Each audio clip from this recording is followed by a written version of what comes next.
But obviously this is something that's in development as a result of sort of client needs. What do you see as the value of this sort of approach to clients, to organisations? Yeah, well, it is in response to clients' need, but it's also been in response to our need as a business. You know, as we launched our learning strategy in terms of the digital hub and our learning assets 2 years ago, that was providing a certain amount of value to the business.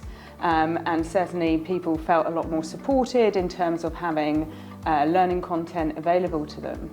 But what we saw was that the engagement levels weren't necessarily an all-time high. We were engaging, 10% of the workforce.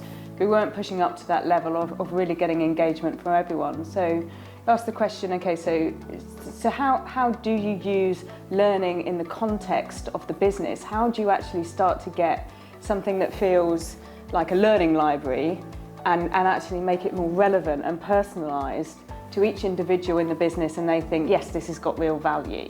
Right. Yeah. Yeah, and so it's not a one-size-fits-all. It's not someone that needs this sort of skill wants to approach it in this way. It's getting them engaged with the learning the way that suits them.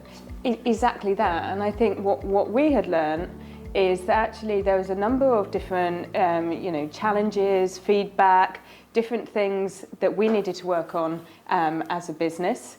Some of those things were around communicating better, knowledge management, having everybody really clear on our strategy. And so we started to think, okay, so how do we combine those learning assets and the platform and start to solve some of these problems?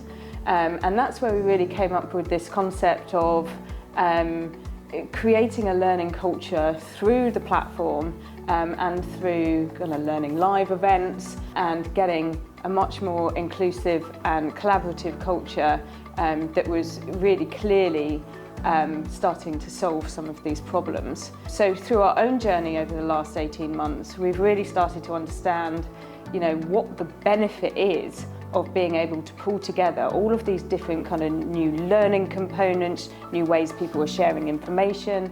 It's not just about kind of learning as we saw it, 5 years ago in terms of classroom and virtual. It's a real blend of loads of different things and how you present that back into campaigns and use their technology to be able to get impact and reach out to everybody in your business and in your ecosystem.